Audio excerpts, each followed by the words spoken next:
Las fuentes subterráneas del poder. La economía norteamericana necesita los minerales de América Latina como los pulmones necesitan el aire. Los astronautas habían impreso las primeras huellas humanas sobre la superficie de la Luna y en julio de 1969 el padre de la hazaña, Wernher von Braun, anunciaba a la prensa que los Estados Unidos se proponían a instalar una lejana estación en el espacio con propósitos más bien cercanos. Desde esta maravillosa plataforma de observación, declaró, podremos examinar todas las riquezas de la Tierra, los pozos de petróleo desconocidos, las minas de cobre y de zinc. No se puede fabricar aviones sin aluminio y no se puede fabricar aluminio sin bauxita. Los Estados Unidos casi no tienen bauxita. Sus grandes centros siderúrgicos, Pittsburgh, Cleveland, Detroit, no encuentran hierro suficiente en los yacimientos de Minnesota, que van camino de agotarse, ni tienen manganeso en el territorio nacional. La economía norteamericana importa una tercera parte del hierro y de todo el manganeso que necesita. Para producir los motores de repropulsión, no cuentan con níquel ni con cromo en su subsuelo.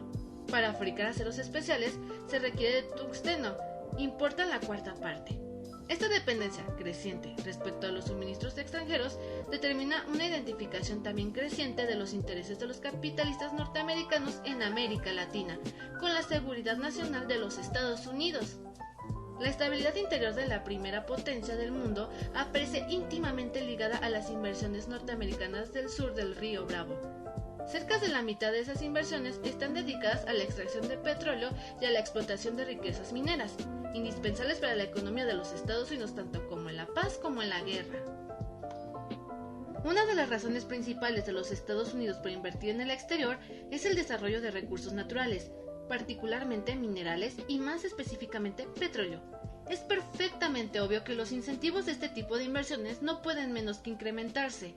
Nuestras necesidades de materias primas están en constante aumento a medida que la población se expande y el nivel de vida sube. Al mismo tiempo, nuestros recursos domésticos se agotan.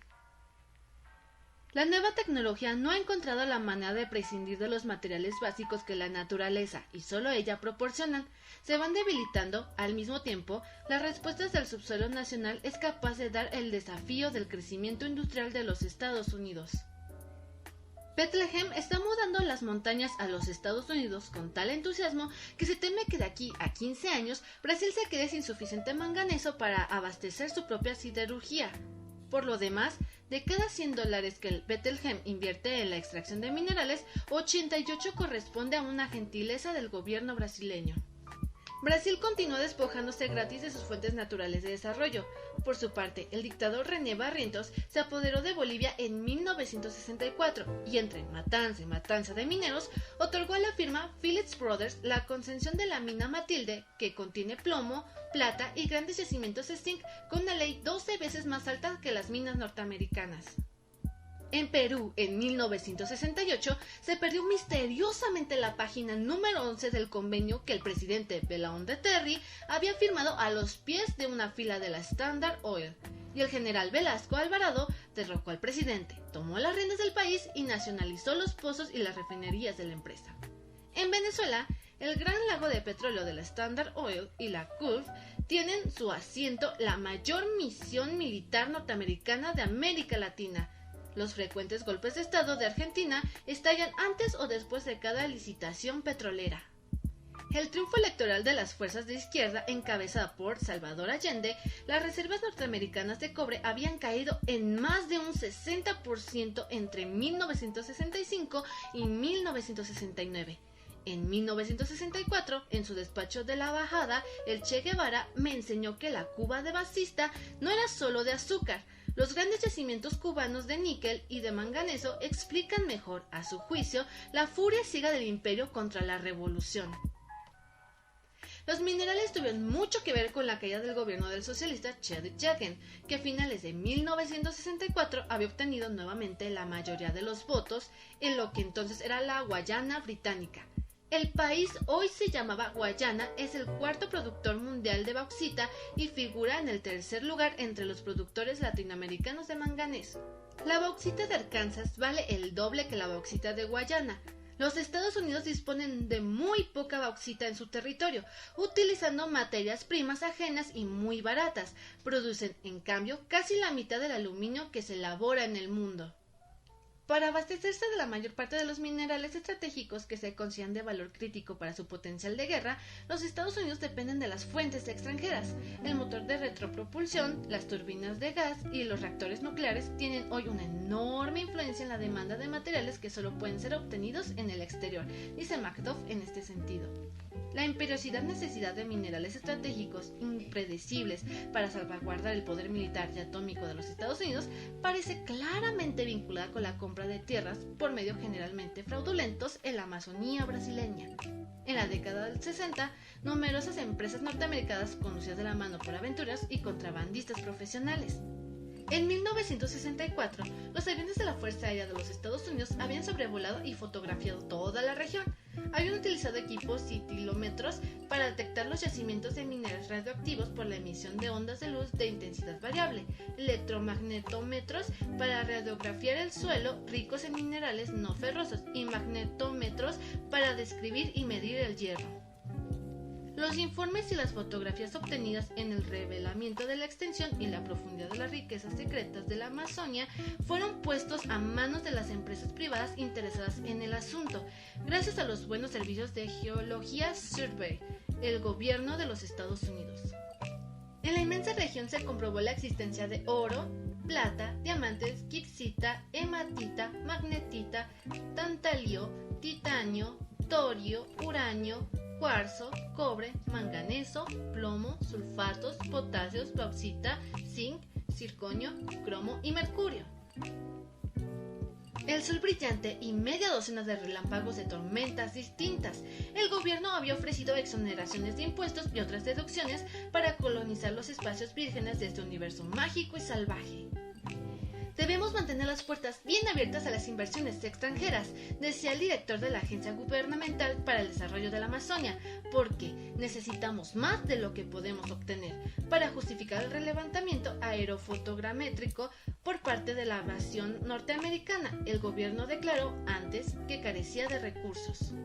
El Congreso brasileño pudo realizar una investigación que culminó con un voluminoso informe sobre el tema, en el que se enumeran casos de venta o usurpación de tierras por 20 millones de hectáreas, extendidas de manera tan curiosa que, según la comisión investigadora, forman un cordón para aislar a la Amazonia del resto de Brasil.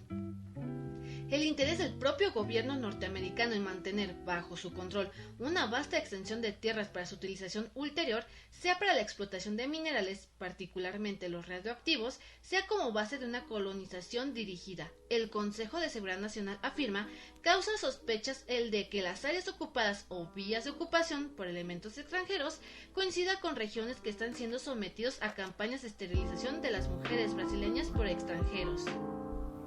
No está de más advertir que la Amazonia es la zona de mayor extensión entre todos los desiertos del planeta habitables por el hombre.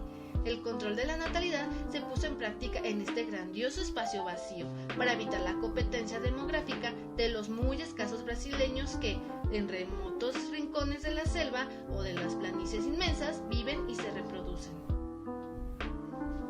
Por su parte, el general riograndino Cruel afirmó ante la comisión investigadora del Congreso que el volumen de contrabando de materiales que contienen torio y uranio alcanza la cifra astronómica de 1 millón de toneladas. A su juicio, que se les hubiera encontrado 40 toneladas de mineral radioactivo era suficiente para condenarlos. Poco después, 3 de los contrabandistas se fugaron de Brasil misteriosamente. El contrabando no era un fenómeno nuevo, aunque se había intensificado mucho.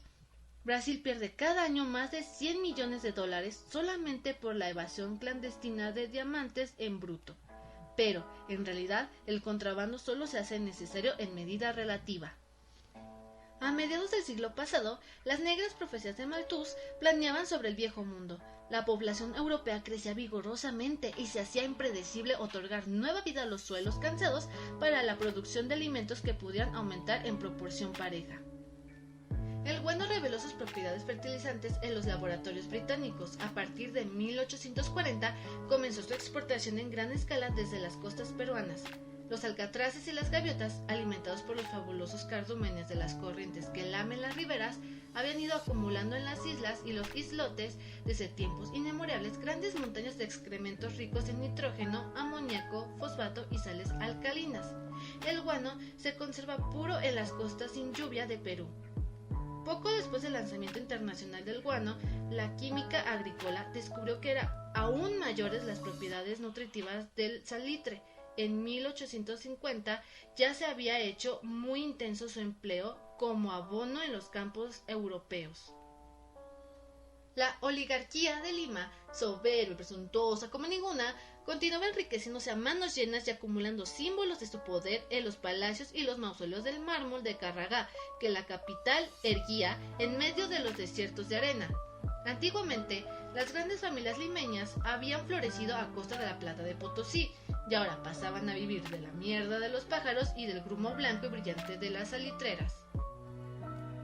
Los depósitos de guano servían de garantía a los empréstitos británicos y Europa jugaba con los precios.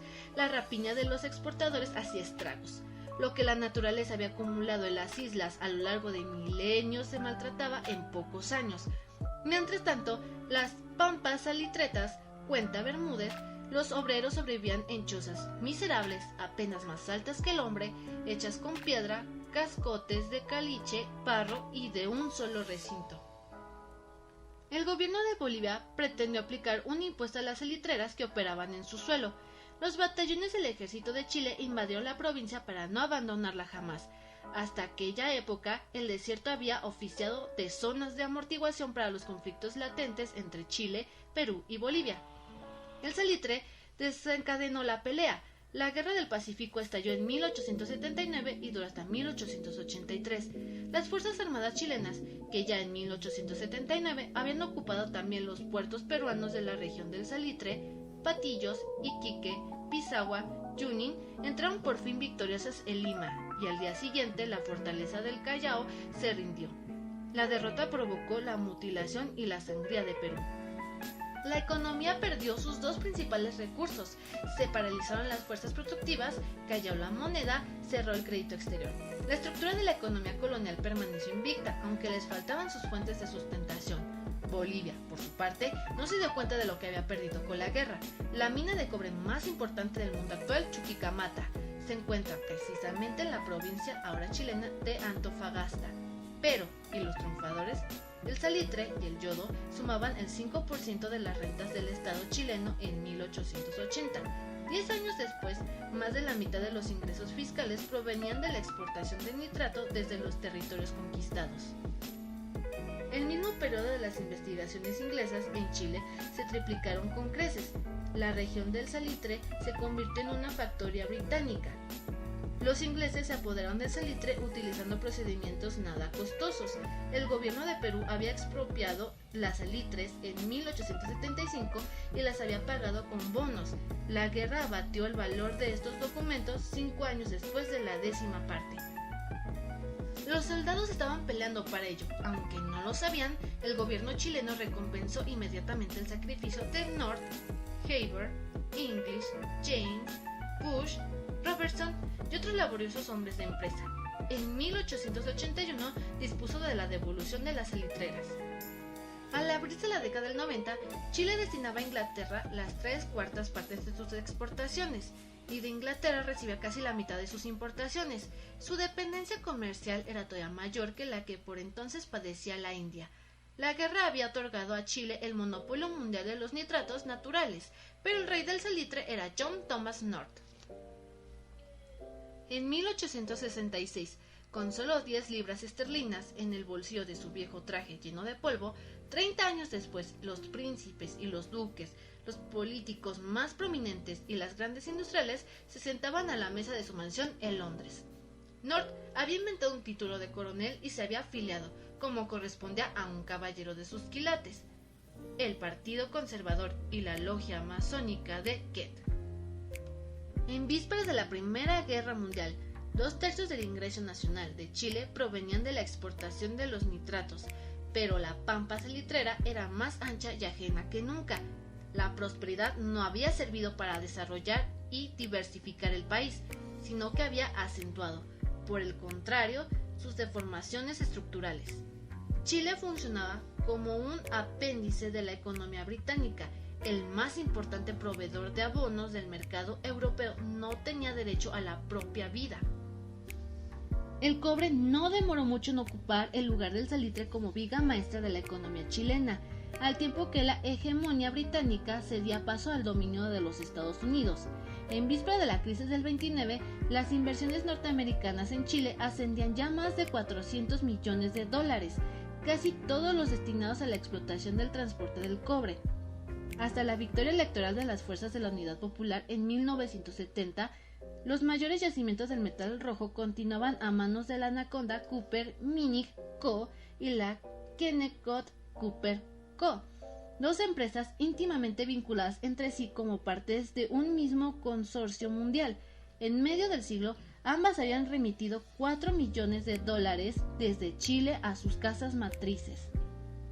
Inversión total que no pasaba de 800 millones, casi todos provenientes de las ganancias arrancadas del país. La hemorragia había ido aumentando a medida que la producción crecía, hasta superar los 100 millones de dólares por año en los últimos tiempos. Los dueños del cobre eran los dueños de Chile. En 1969, dice, la Anaconda ha logrado en Chile utilidades por 79 millones de dólares, que equivale al 80% de sus ganancias en todo el mundo, y sin embargo, agrega, la Anaconda tiene en Chile a menos de la sexta parte de sus inversiones en el exterior. Los Estados Unidos, por su parte, con las piernas prensas en la trampa de la guerra del sudeste asiático, no ha ocultado el malestar oficial ante la marcha de los acontecimientos en el sur de la cordillera de los Andes. Pero Chile no estará al alcance de una súbita expedición de marines. Al fin y al cabo, Allende es presidente con todos los requisitos de la democracia representativa que el país del norte formalmente predica. El imperialismo atraviesa las primeras etapas de un nuevo ciclo crítico, cuyos signos se han hecho claros en la economía. Su función de política mundial se hace cada vez más cara y más difícil. Y la guerra de precios, la producción chilena se vende ahora en mercados diversos y puede abrir amplios mercados nuevos entre los países socialistas. Los Estados Unidos carecen de medios para bloquear, escalar universal, las ventas del cobre que los chilenos se disponen a recuperar. Cuando Eduardo Frei ganó las elecciones del 64, la cotización del cobre subió de inmediato con visible alivio. Cuando Allende ganó las del 70, el precio, que ya venía bajando, declinó aún más. Pero el cobre, habitualmente sometido a muy agudas fluctuaciones de precio, había gozado de precios considerablemente altos en los últimos años y, como la demanda excede a la oferta, la escasez impide que el nivel caiga muy bajo. A pesar de que el aluminio ha ocupado en gran medida su lugar como conductor de electricidad, el aluminio también requiere cobre, y en cambio no se han encontrado sucedáneos más baratos y eficaces para desplazarlo de la industria del acero ni de la química, y el metal rojo sigue siendo la materia prima principal de las fábricas de pólvora, latón y alambre.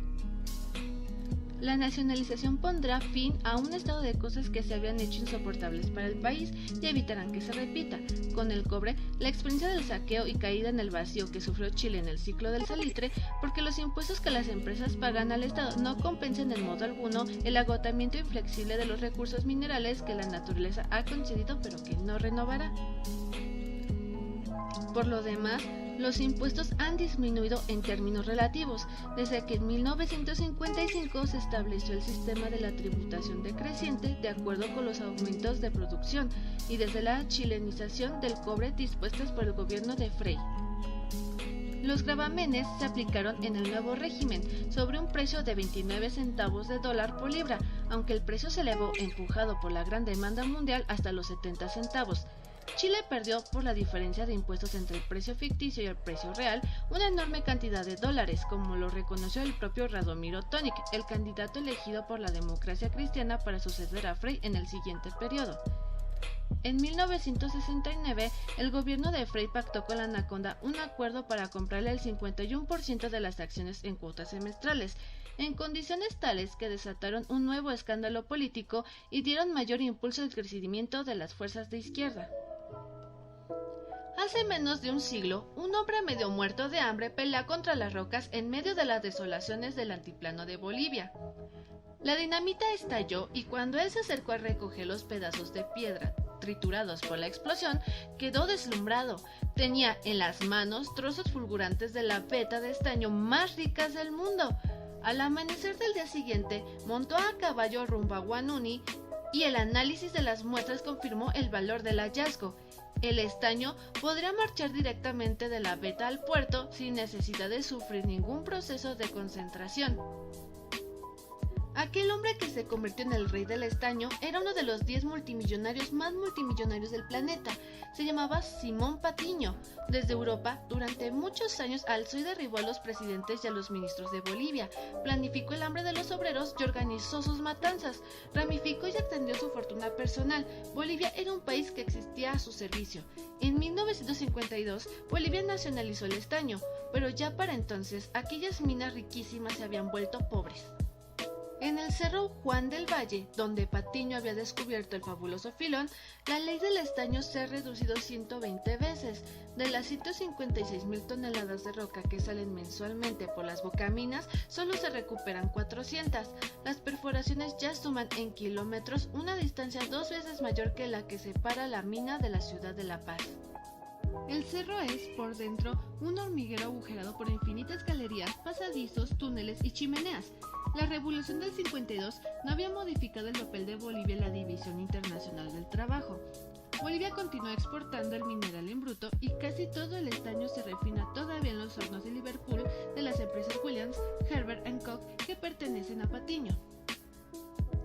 La nacionalización de las fuentes de producción de cualquier materia prima no es como la enseña la dolorosa experiencia suficiente. Un país puede seguir tan condenado a la impotencia como siempre, aunque se haya hecho nominalmente dueño de su subsuelo. Bolivia ha producido, todo a lo largo de su historia, materiales en bruto y discursos refinados. Dicen que entonces la reina Victoria, enfurecida, pidió un mapa de América del Sur, dibujó una cruz de tiza sobre Bolivia y se sentó. Bolivia no existe. Para el mundo, en efecto, Bolivia no existía ni existió después. El saqueo de la plata y posteriormente el despojo del estaño no han sido más que el ejercicio de un derecho natural de los países ricos. Al fin y al cabo, el envase de hojalata identifica a los Estados Unidos tanto como el emblema del águila o el pastel de manzana. La dura vida del minero en Bolivia. Los norteamericanos compran la mayor parte del estaño que se refina en el planeta. Para mantener a raya los precios, periódicamente amenazan con lanzar al mercado sus enormes reservas de mineral, compradas por muy debajo de su cotización, a precios de contribución democrática. En los años de la Segunda Guerra Mundial, según los datos de la FAO, el ciudadano medio de los Estados Unidos consume 5 veces más carne y leche y 20 veces más huevo que un habitante de Bolivia, y los mineros están por muy debajo del bajo promedio nacional. El gerente general de la Comibol, Corporación Minera de Bolivia, gana 100 veces más que un obrero. Desde un barranco que cae a pico hacia el cauce del río en el límite de Yayagua, puede verse la pampa de María Barzola. Se llama así en homenaje a la militante obrera que hace 30 años cayó al frente de una manifestación con la bandera de Bolivia cosida al cuerpo por las ráfagas de las ametralladoras. La Comibol, convertida en un estado dentro del estado, constituye una nueva propaganda viva contra la nacionalización de cualquier cosa. El poder de la vieja rosca oligárquica ha sido sustituido por el poder de los numerosísimos miembros de una nueva clase, que ha dedicado sus mejores esfuerzos a sabotear por dentro a la minería estatal. Los ingenieros no solo estropearon todos los proyectos y planes destinados a la creación de una fundación nacional, sino que, además, han contribuido a que las minas del estado quedaran encerradas en los límites de los yacimientos de Patiño, Aramayo y Hochschild, en el acelerado proceso de agotamiento de reservas. Los Estados Unidos pagan más barato el hierro que reciben de Brasil o Venezuela que el hierro que extraen de su propio subsuelo. Pero esta no es la clave de la desesperación norteamericana por apoderarse de los yacimientos de hierro en el exterior. La captura o el control de las minas fuera de sus fronteras constituye más que un negocio, un imperativo de la seguridad nacional. El Cerro Bolívar en Venezuela es tan rico que la tierra que le arranca la West Steel Sea se descarga directamente a las bodegas de los buques rumbo a los Estados Unidos. El cerro exhibe en sus flancos las hondas heridas que le van infligiendo los bulldozers. La empresa estima que contiene cerca de 8 mil millones de dólares en hierro.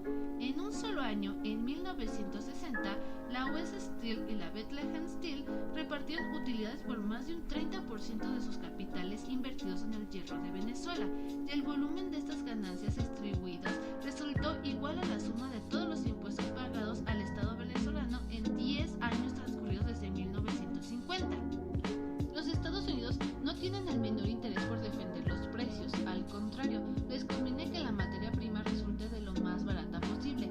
La cotización internacional del hierro, que había caído en línea vertical entre 1958 y 1964, se estabilizó relativamente en los años posteriores y permanece estancada. Mientras tanto, el precio del acero no ha dejado de subir. El acero se produce en centros ricos del mundo y el hierro en los suburbios pobres. El acero paga salarios de aristocracia obrera y el hierro jornales de mera subsistencia. Los hombres de negocio de los Estados Unidos pudieron por primera vez evaluar las dimensiones de los tesoros escondidos bajo el suelo de una serie de países, uno de los cuales, quizás el más tentador, era Brasil. Muchos años después, en 1948, la Embajada de los Estados Unidos creó un cargo nuevo en Brasil, el agregado mineral, que de entrada tuvo por lo menos tanto trabajo como el agregado militar o el cultural, tanto que rápidamente fueron designados dos agregados minerales en lugar de uno.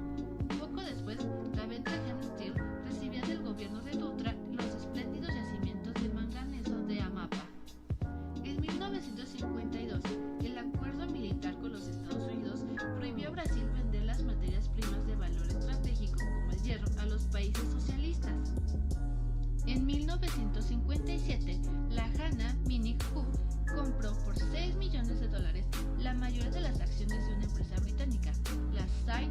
John Mining Co., que se dedicaba a la explotación del oro en Minas Gerais desde los lejanos tiempos del Imperio. La St. John operaba en el valle de Paraopeba, donde yace la mayor concentración del hierro del mundo entero, evaluada en $200 mil millones. La empresa inglesa no estaba legalmente habilitada para explotar esta riqueza fabulosa, ni lo estaría la Hana, de acuerdo con las claras disposiciones constitucionales y legadas que Duarte Pereira enumera en su obra sobre el tema. Pero este había sido, según él supuso, el negocio del siglo. El levantamiento popular que encabezó Leonel Brizola en Porto Alegre frustró el golpe de los militares y colocó en el poder al vicepresidente de Cuadros, João Goulart. Cuando en julio de 1962 un ministro quiso poner en práctica el decreto fatal contra la Hana, que había sido mutilado en el diario oficial, el embajador de los Estados Unidos, Lincoln Gordon, envió a Goulart un telegrama protestando con viva indignación por el atentado que el gobierno intentaba cometer contra los intereses de una empresa norteamericana. El Poder Judicial ratificó la validez de la resolución de Cuadros, pero Goulart vacilaba. Mientras tanto, Brasil daba a los primeros pasos para establecer un entrepuerto de minerales en el Adriático, con el fin de abastecer de hierro a varios países europeos, socialistas y capitalistas. La venta directa del hierro implicaba un desafío insoportable para las grandes empresas que manejaban los precios en escala mundial. Hombres de la Hana pasaron a ocupar la vicepresidencia de Brasil y 3 de los ministerios. El mismo día de la insurrección militar, el Washington Star había publicado un editorial por lo menos profético. He aquí una situación. Había anunciado en la cual un buen y efectivo golpe de Estado, al viejo estilo de los líderes militares conservadores, bien puede servir a los mejores intereses de todas las Américas. Todavía no había renunciado Goulart ni había abandonado Brasil cuando Lyndon Johnson no pudo contenerse y envió su célebre telegrama de buenos augurios al presidente del Congreso brasileño, quien había asumido provisionalmente la presidencia del país. El pueblo norteamericano observó con ansiedad las dificultades políticas y económicas por las cuales ha estado atravesando su gran nación y ha admirado las resueltas de voluntad de la comunidad brasileña para solucionar esas dificultades dentro de un marco democrático constitucional sin una lucha civil. El triunfo de la conspiración de Castelo Branco podría ser incluido junto a la propuesta del Plan Marshall, el bloqueo de Berlín, la derrota de la agresión comunista en Corea y la solución de la crisis de los cohetes en Cuba, como uno de los más importantes momentos de cambio en la historia mundial de mediados del siglo XX. Uno de los miembros militares de la Embajada de los Estados Unidos había ofrecido ayuda material a los conspiradores poco antes de que estallara el golpe, y el propio Gordon les había sugerido a los Estados Unidos reconocer a un gobierno autónomo si era capaz de sostenerse 2 días en San Pablo. En testimonio sobre la importancia que tuvo en el desarrollo y desenlace de los acontecimientos, la ayuda económica de los Estados Unidos, de la cual, por lo demás, nos ocuparemos más adelante, o la asistencia norteamericana en el plano militar o sindical.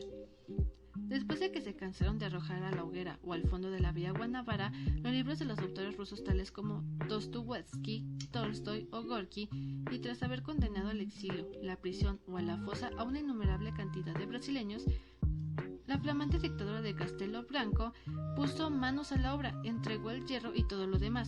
La Hanna recibió su decreto el 24 de diciembre de 1964. Este regalo de Navidad no solo otorgaba toda la seguridad para explotar en paz los yacimientos de Paraopeba, sino que además respaldaba los planes de la empresa para ampliar un puerto propio a 60 millas de Río de Janeiro para construir un ferrocarril destinado al transporte del hierro. En octubre de 1965, la Hanna formó un consorcio con Bethlehem Steel para explotar en común el hierro concedido, las acciones, la concesión de los yacimientos de hierro de la Sierra de los Carajas en la Amazonia. Su magnitud es, según afirman los técnicos, comparable a la corona de hierro de la Hanna Bethlehem en Minas Gerais. Como de costumbre, el gobierno obtuvo que Brasil no disponía de capitales para realizar la explotación por su sola cuenta. El petróleo, las maldiciones y las hazañas. El petróleo es, con el gas natural, el principal combustible de cuantos ponen en marcha el mundo contemporáneo, una materia prima de creciente importancia para la industria química y el material estratégico primordial para las actividades militares.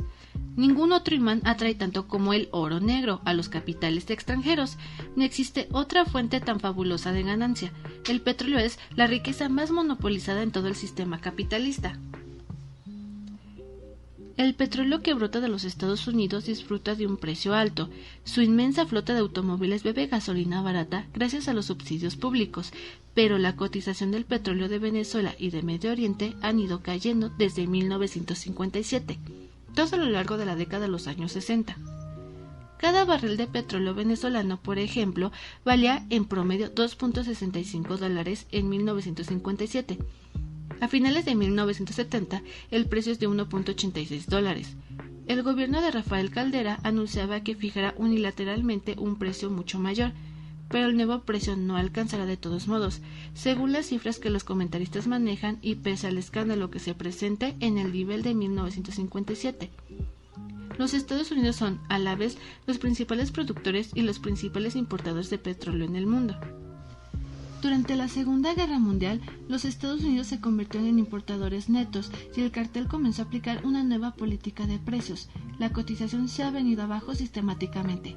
Curiosa inversión de las leyes del mercado, el precio del petróleo se derrumba, aunque no deja de aumentar la demanda mundial a medida que se multiplican las fábricas, los automóviles y las plantas generadoras de energía.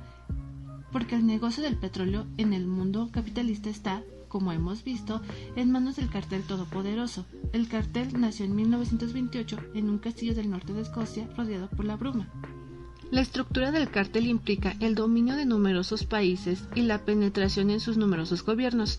El petróleo empapa presidentes y dictadores y acentúa las deformaciones estructurales de las sociedades que ponen a su servicio. Son las empresas quienes deciden, con un lápiz sobre el mapa del mundo, cuáles han de ser las zonas de explotación y cuáles las de reserva, y son aquellas quienes fijan los precios que han de cobrar los productos y pagan los consumidores. La riqueza natural de Venezuela y otros países latinoamericanos con petróleo en el subsuelo, objetos de asalto y el saqueo organizado, se han convertido en el principal instrumento de su servidumbre política y de su degradación social. Esta es una larga historia de hazañas, de maldiciones, infamias y desafíos. El Estado elevó una nota oficial a La Habana en la que expresaba su preocupación por el futuro de las inversiones norteamericanas en Cuba. Ya habían comenzado los bombardeos de los aviones piratas procedentes del norte y las relaciones estaban tensas.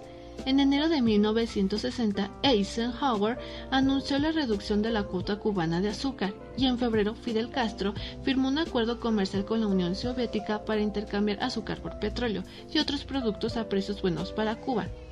La Yerser, la Shell y la Texaco se negaron a refinar el petróleo soviético. En julio, el gobierno cubano las intercambió y las nacionalizó sin compensación alguna. Encabezadas por la Standard Oil en Nueva Jersey, las empresas comenzaron el bloqueo.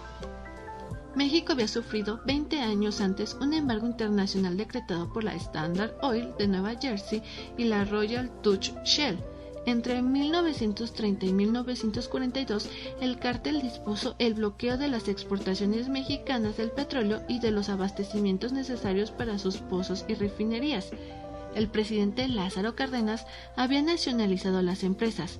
Nelson Rockefeller, que en 1930 se había graduado de economista escribiendo una tesis sobre las virtudes de su Standard Oil, viajó a México para negociar un acuerdo, pero Cárdenas no dio marcha atrás. La Standard y la Shell, que se habían repartido el territorio mexicano atribuyéndose la primera del norte y la segunda del sur, no solo se negaban a aceptar las resoluciones de la Suprema Corte en la aplicación de las leyes laborales mexicanas, sino que además habían arrasado los yacimientos de la famosa faja de oro a una velocidad vertigosa y obligaban a los mexicanos a pagar por su propio petróleo a precios más altos que lo que cobraban en Estados Unidos y en Europa por ese mismo petróleo. En pocos meses, la fiebre exportadora había agotado brutalmente muchos pozos que hubieran podido seguir produciendo durante 30 o 40 años más. Habían quitado a México. México se quedó con una industria decrépita, orientada hacia la demanda extranjera y con 14,000 obreros. Los técnicos se fueron y hasta desaparecieron los medios de transporte. Cárdenas convirtió la recuperación del petróleo en una gran causa nacional y salvó a la crisis a fuerza de imaginación y de coraje. Pemex, Petróleos Mexicanos, la empresa creada en 1938 para hacerse cargo de toda la producción y el mercado, es hoy la mayor empresa no extranjera de toda América Latina.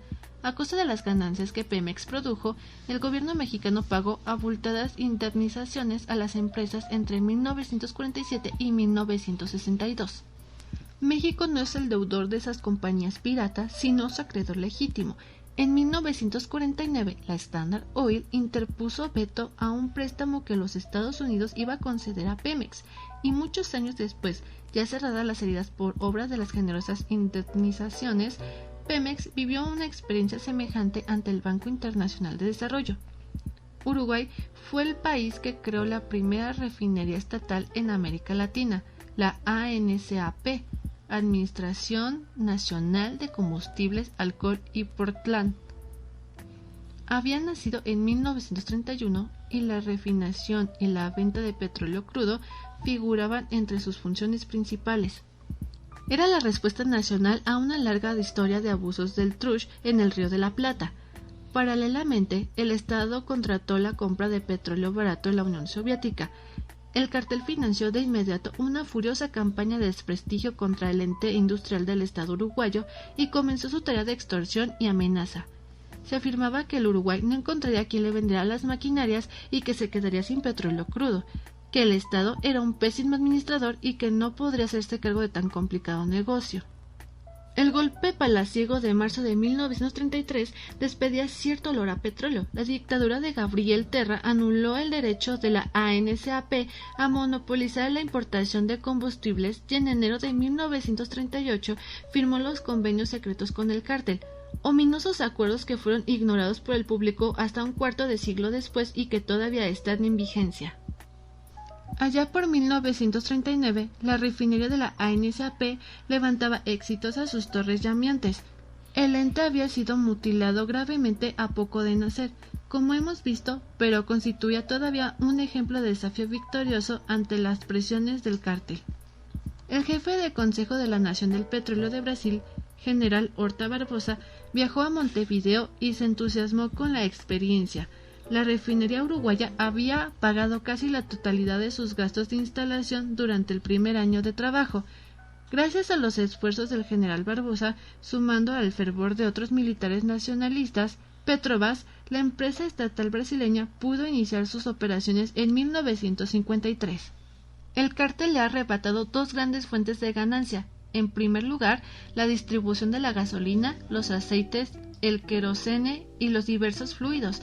Un estupendo negocio que la ESO, la Shell y la Atlantic manejan por teléfono sin mayor dificultad y con tan buen resultado que este es, después de la industria automotriz, el rubor más fuerte de la inversión norteamericana en Brasil. En segundo lugar, la industria de petroquímica, generoso manantial de beneficios que ha sido desnacionalizada hace pocos años por la dictadura marcial de Castelo Branco. Recientemente, el cartel desencadenó una estrepitosa campaña destinada a despojar a Petrobras del monopolio de la refinación. También en Argentina, las empresas extranjeras y sus múltiples ecos nativos sostienen que el subsuelo contiene escaso petróleo, aunque las investigaciones de los técnicos de YPF, Yacimientos Petrolíferos Fiscales, han indicado con toda certidumbre que en cerca de la mitad del territorio nacional subyacente hay petróleo, y que también hay petróleo abundante en la vasta plataforma submarina de la costa atlántica. Cada vez que se pone de moda hablar de la pobreza del subsuelo argentino, el gobierno firma una nueva concesión en beneficio de alguno de los miembros del cártel. La empresa estatal YPF ha sido víctima de un continuo y sistemático sabotaje de sus orígenes hasta la fecha. El petróleo no ha provocado solamente golpes de Estado en América Latina, también desencadenó una guerra, la del Chaco 1932-1935, entre los dos pueblos más pobres de América del Sur. Guerra de los soldados desnudos, llamó René Zavaleta a la feroz matanza recíproca entre Bolivia y Paraguay. El 30 de mayo de 1934, el senador por Luisiana, Wayne Long, sacudió a los Estados Unidos con un violento discurso en el que denunciaba que la Standard Oil de Nueva Jersey había provocado el conflicto y que financiaba al ejército boliviano para apoderarse por su intermedio del Chaco paraguayo, necesario para tener un oleoducto desde Bolivia hacia el río, y, además, presumiblemente rico en petróleo. Estos criminales han ido allá y han alquilado sus asesinos, afirmó. Los paraguayos marchaban al matadero, por su parte empujados por la Shell. A medida que avanzaban hacia el norte, los soldados descubrían las perforaciones del Standard en el escenario de la discordia. Era una disputa entre dos empresas enemigas y a la vez asociadas dentro del cártel, pero no eran ellas quienes derramaban la sangre. Finalmente Paraguay ganó la guerra, pero perdió la paz. Para Bolivia y para Rockefeller, varios de los miles de kilómetros cuadrados que los paraguayos reivindicaban, muy cerca del último territorio de aquellas batallas, están los pozos de petróleo y los vastos yacimientos de gas natural que la Gulf Oil Co., de la empresa de la familia Mello, perdió en Bolivia en octubre de 1969. Ha concluido para los bolivianos el tiempo del desprecio, clamó el general Alfredo Ovado al anunciar la nacionalización de los balcones del Palacio Quemado. América Latina es una caja de sorpresas, no se agota nunca la capacidad de asombro de esta región torturada por el mundo. En los Andes, el nacionalismo militar ha resurgido con ímpetu, como un río subterráneo largamente escondido. Los mismos generales que hoy están llevando adelante un proceso contradictorio, una política de reforma y de afirmación patriótica, habían aniquilado poco antes a los guerrilleros. Muchas de las banderas de los caídos han sido recogidas así por sus propios vencedores. Los militares peruanos habían regado con napalm algunas zonas guerrilleras. En 1965 ya habían sido la International Petroleum Co., afiliada con la Standard Oil de Nueva Jersey, quien les había proporcionado la gasolina y el know-how para que elaboraran las bombas en la base aérea de Las Palmas cerca de Lima. Aunque su participación en el mercado mundial se ha reducido a la mitad en los años 60, Venezuela es todavía en 1970 el mayor exportador de petróleo. De Venezuela provienen casi la mitad de las ganancias que los capitales norteamericanos sustraen a toda América Latina. Este es uno de los países más ricos del planeta y, también, uno de los más pobres y uno de los más violentos. La reserva de petróleo, gas y hierro que su subsuelo ofrece a la explotación inmediata podría multiplicar por 10 la riqueza de cada uno de los venezolanos. En sus vastas tierras vírgenes podrían caber entera la población de Alemania o Inglaterra. Los taladros han extraído en medio siglo una renta petrolera tan fabulosa que duplica los recursos del Plan Marshall para la reconstrucción de Europa. Desde el primer pozo de petróleo reventó a torrentes, la población se ha multiplicado por 3 y el presupuesto nacional por 100, pero buena parte de la población que disputa las obras de la minoría dominante no se alimentará mejor que en la época en que el país dependía del cacao y del café. Caracas, la capital, creció 7 veces en 30 años. En que han brotado las torres de petróleo en el lago de Maracaibo. Ahora es una pesadilla de aire acondicionado, supersónica y estrepitosa, un centro de la cultura del petróleo que prefiere el consumismo a la creación y que multiplica las necesidades artificiales para ocultar las redes.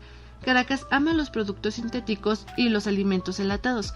No camina nunca, solo se moviliza en automóvil y ha envenenado con los gases de los motores el limpio aire del valle.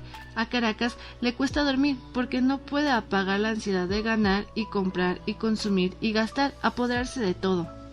3,5 de barriles de petróleo produce Venezuela cada día para poner en movimiento a la maquinaria del mundo capitalista. Pero las diversas filiales de la Standard Oil, la Shell, la Gulf y la Texaco no exportan la quinta parte de sus concesiones, que siguen siendo reservas invictas y que más de la mitad del valor de las exportaciones no vuelven nunca al país.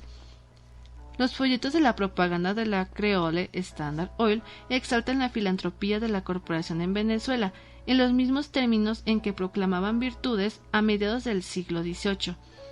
La Real Compañía Guipuzcoana, las ganancias arraigadas a esta gran vaca lechera solo resultan comprobables en proporción al capital invertido, con las que en el pasado obtenían los mercaderes de esclavos o los corsarios.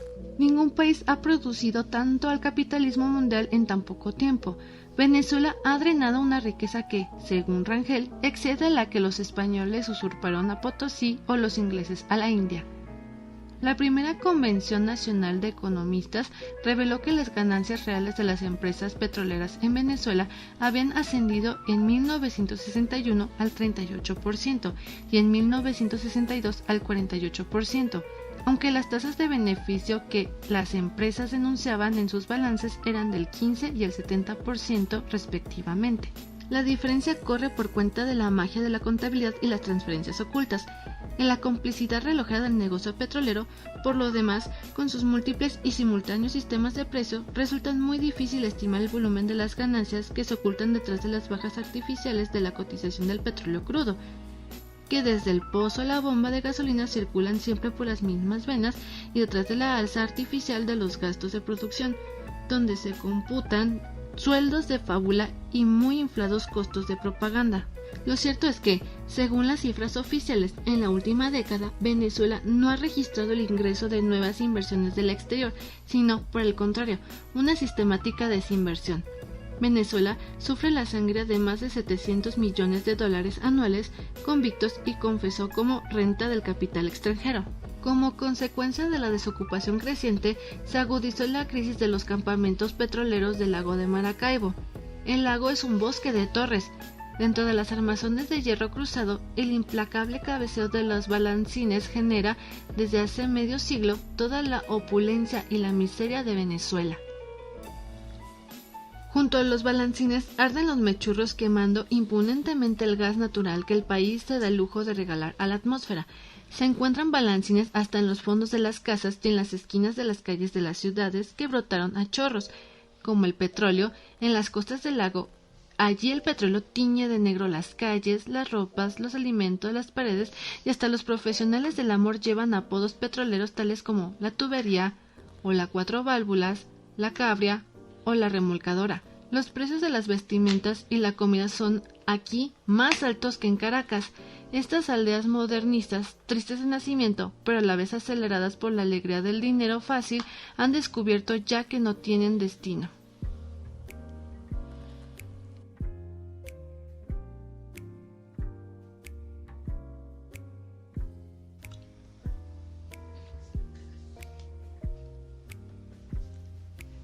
La euforia se había desatado largos años atrás. Hacia 1917 el petróleo coexistía ya en Venezuela con los latifundios tradicionales, los inmensos campos despoblados y las tierras ociosas, donde los hacendados vigilaban el rendimiento de su fuerza de trabajo, azotando a los peones o enterrando a los vivos hasta la cintura. A fines de 1922 reventó el Pozo de la Rosa, que chorreaba 100,000 barriles por día y desató la borrasca petrolera. Brotaron los taladros y las cabrias en el lago de Maracaibo, súbitamente invadido por los aparatos extraños y los hombres con casco de corcho. Los campesinos afluían y se instalaban sobre los suelos ardientes entre los tablones y las latas de aceite para ofrecer sus brazos al petróleo. Los gobiernos siguientes no han nacionalizado las industrias petroleras, pero tampoco han otorgado hasta 1970 nuevas concesiones a las empresas extranjeras para la extracción de oro negro. Mientras tanto, el cartel aceleró la producción de sus yacimientos del cercano Oriente y Canadá. En Venezuela ha sedado virtualmente la prospección de nuevos pozos y la exportación está paralizada. La política de negar nuevas concesiones perdió sentido en la medida en que la Corporación Venezolana del Petróleo, el organismo estatal, no asumió la responsabilidad vacante. La corporación se ha limitado, en cambio, a perforar unos pocos pozos aquí y allá, confirmando que su función no es otra más que la que le había adjudicado el presidente Rómulo Betancourt. No alcanza una dimensión de gran empresa, sino servir de intermedio para las negociaciones en la nueva fórmula de concesiones. La nueva fórmula no se puso en práctica, aunque se la anunció varias veces. Mientras tanto, el fuerte impulso industrializador que había cobrado cuerpo y fuerza desde hace 2 décadas muestra ya visibles síntomas de agotamiento y vive una impotencia muy conocida en América Latina. El mercado interno, limitado por la pobreza de las mayorías, no es capaz de sustentar el desarrollo manufacturero más allá de ciertos límites. La reforma agraria, por otra parte, inaugurada por el Gobierno de Acción Democrático, se ha quedado a menos de la mitad del camino que se suponía en las promesas de sus creadores iban a recorrer. Venezuela compra al extranjero y sobre todo a los Estados Unidos buena parte de los alimentos que consume. El plato nacional, por ejemplo, es el frijol negro. Llega en grandes cantidades desde el norte en bolsas que lucen la palabra beans.